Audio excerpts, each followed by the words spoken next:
Hello, I'm delighted to introduce Nicolas Chavanne, who is a partner at Advent International based in the firm's London office.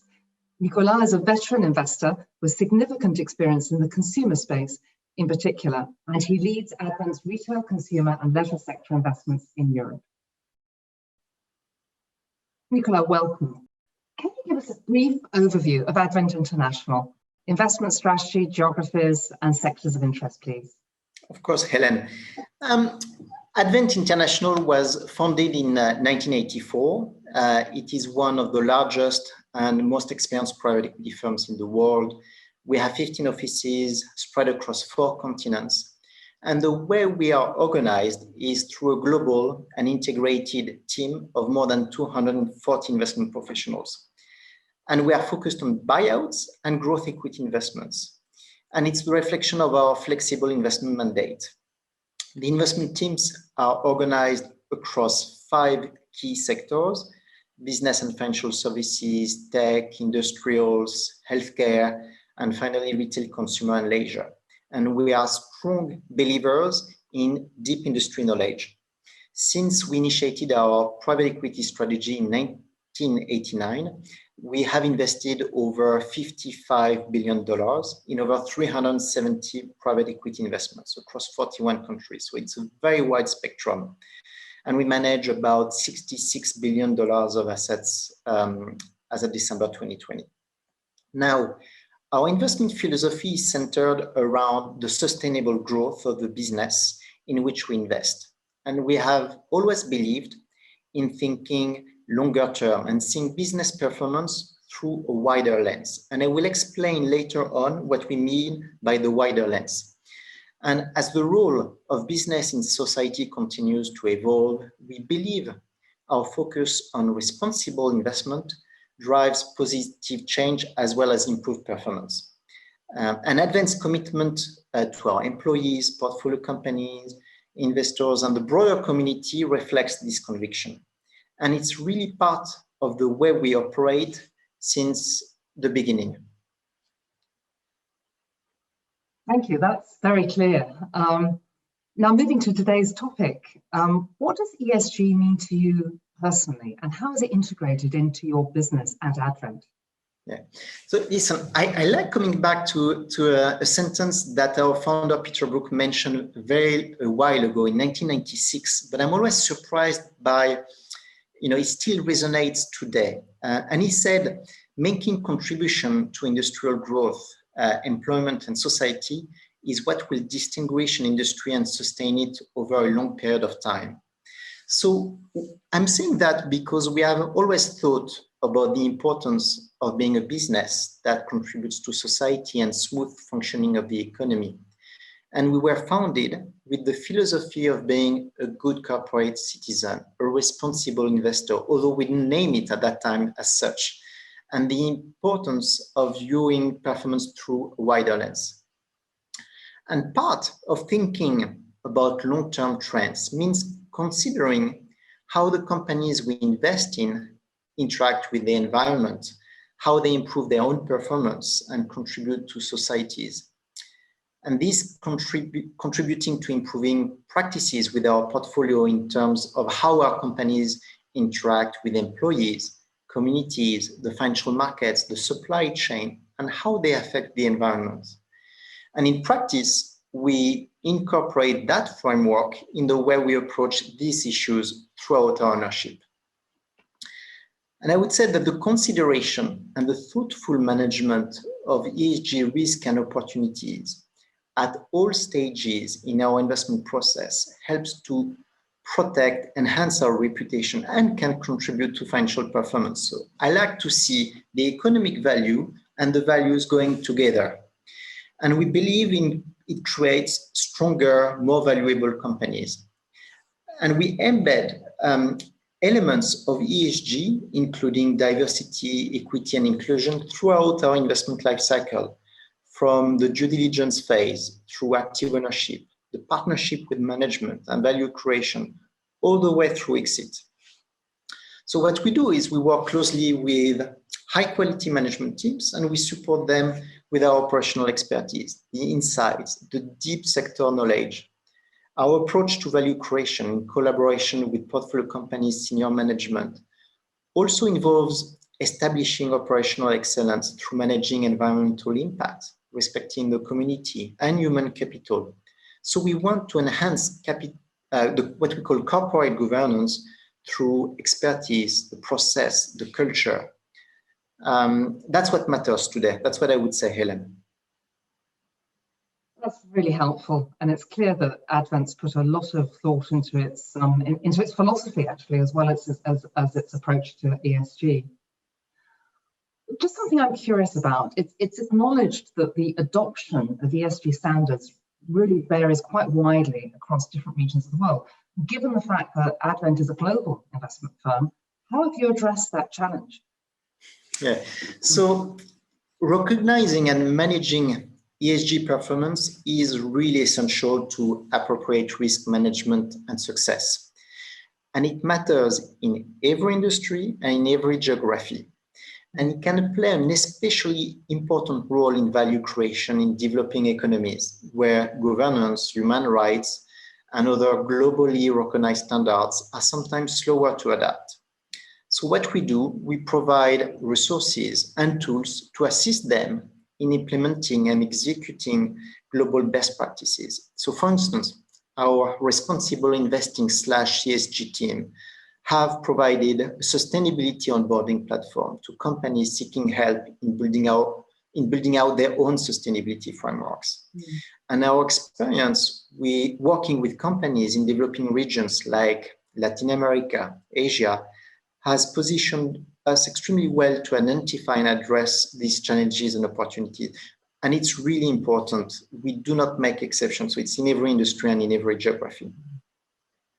Thanks. Again, that's really clear. I think it would be useful now to talk about the framework and the systems that you have in place to actively identify and, importantly, monitor ESG risks in your portfolio companies. So I would say that each of our portfolio companies has a different mix of important ESG topics, depending on their industry, their geography, and their growth priorities. And in assessing the key ESG consideration to monitor, we work with specialized consultancy firms, and we refer to industry standards such as SASB. So for people not knowing or not very familiar with the SASB acronym, is the Sustainability Accounting Standards Board. And as I described earlier, we start screening for ESG topics early in the diligence process, and we monitor the key topics, both for risk and opportunities. And this is done throughout the due diligence process, even sometimes before we have access to management teams. So obviously we refine it over time, and we reflect these initiatives in our value creation plan. So we see sometimes some overarching themes across our sector teams and some areas of specificities.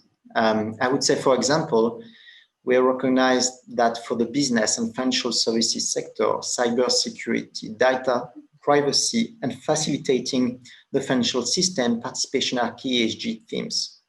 When you look at the tech industry and the tech disruption, data usage and mobility have given us greater visibility into the importance of data security and customer privacy, as more and more of our everyday activities are driven online. And we can see that even more today with the current sanitary situation.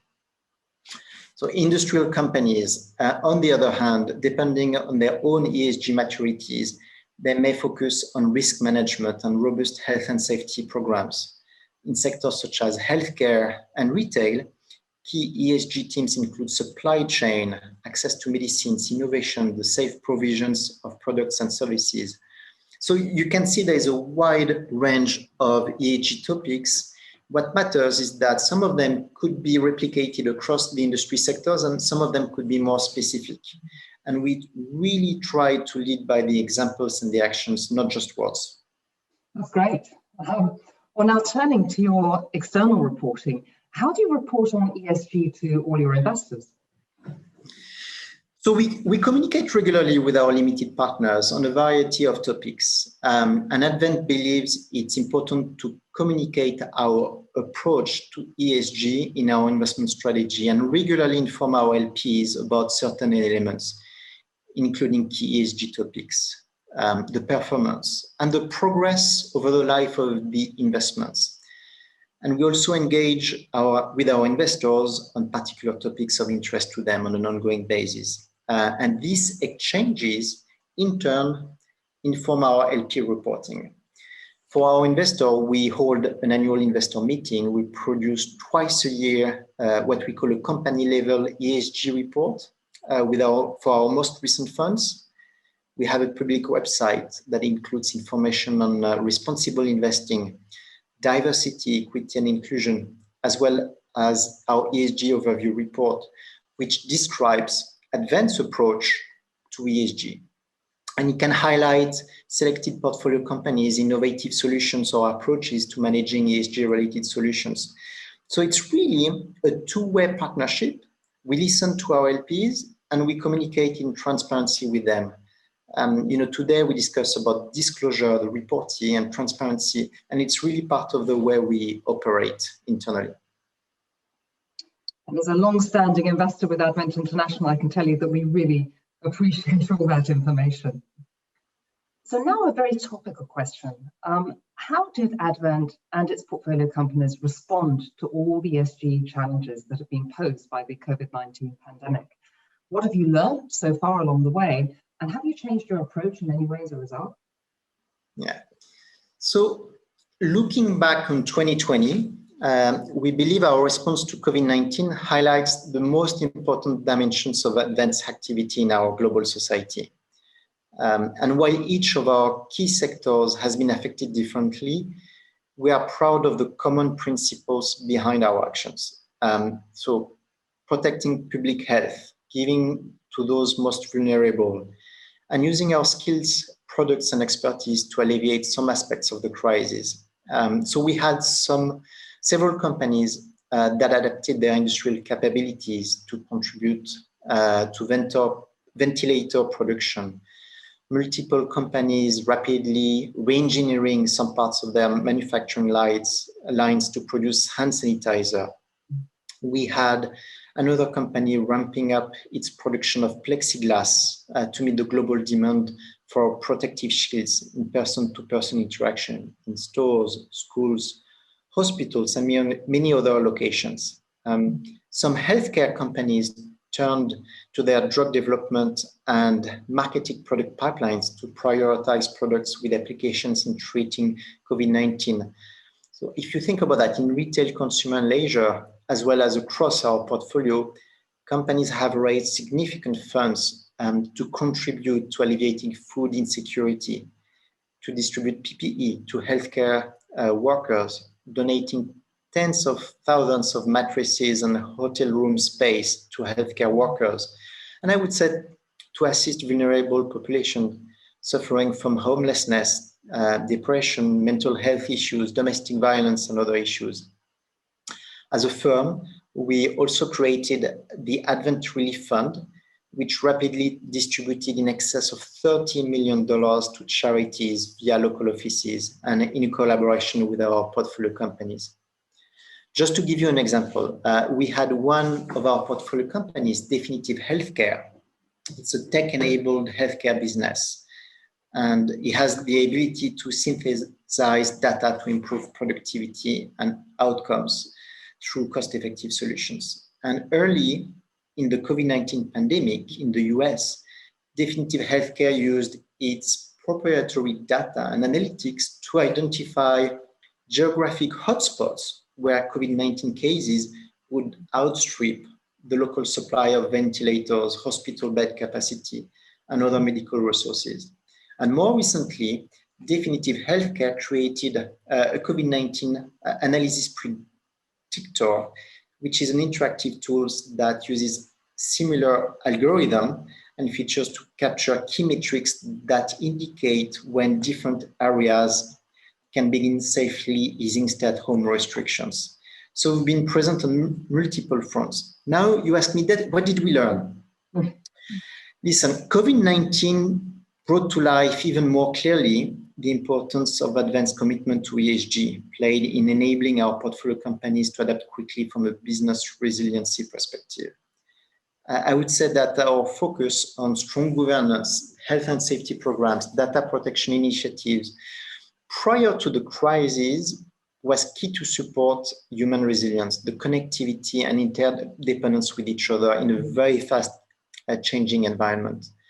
We all had to adapt, and we had the necessary framework to do so successfully. For me, that was the key lesson and what we learned with the COVID-19 crisis, and it's still an evolving situation. It's fantastic to have those examples, in particular defensive healthcare. That's great. And I think talking about the learnings, I think will resonate with a lot of people.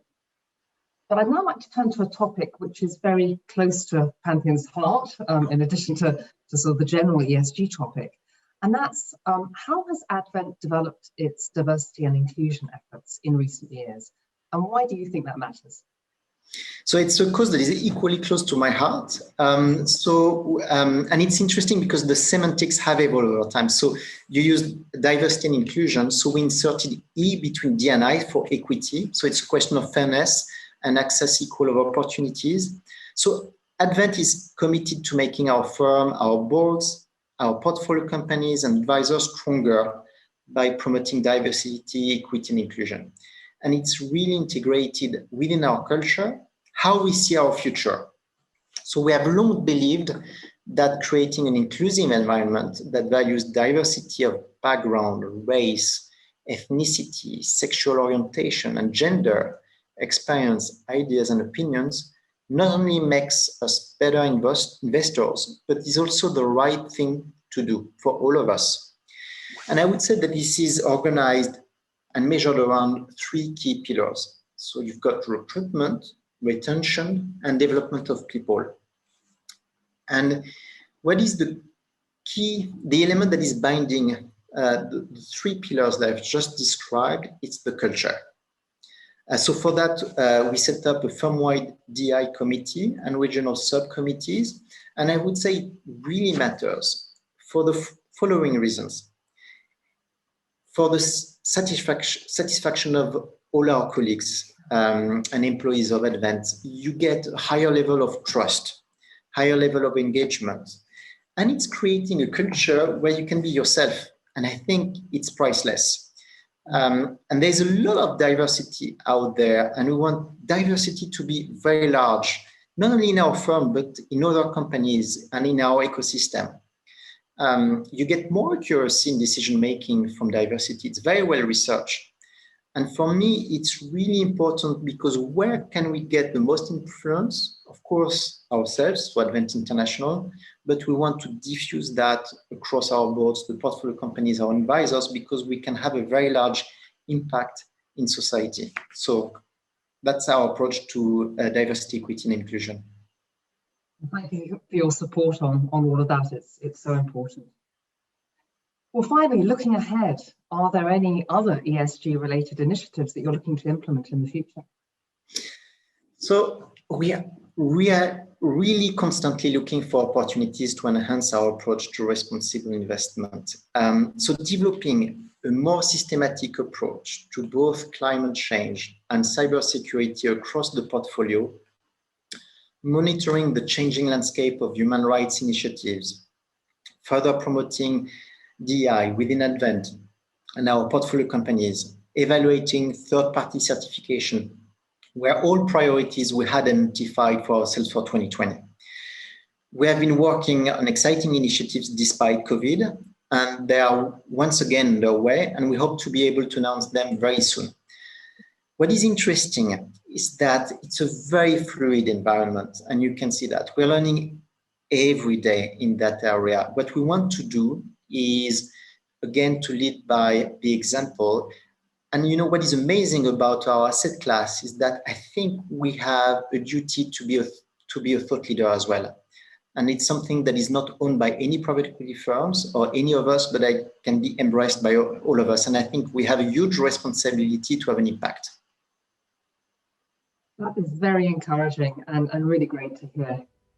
Nicolas Chavanne, thank you very much for joining us today. Thank you, Helen.